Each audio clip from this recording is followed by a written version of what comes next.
1. My name's Fiona Yates, and I'm the founder of Equality for Life, a non-profit organization which tries to raise awareness of major issues concerning human rights.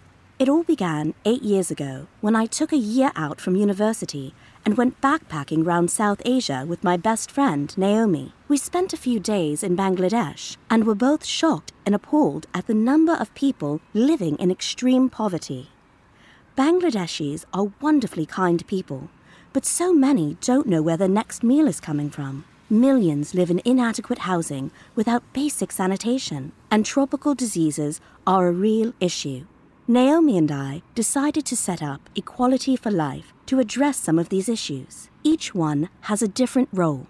Naomi's is to try to raise money through sponsorship, while mine is to visit schools and universities giving talks about the pressing issues that people in developing countries face. Some of these issues are actually quite controversial, like birth control or gender equality. My volunteer work has become a very important project for me personally, and it's incredibly satisfying to know that I'm doing something useful. In my opinion, every person from a more privileged background has a responsibility to give something back to society. 2. My name's Tony Scott. I'm a part-time computer programmer and a full-time father.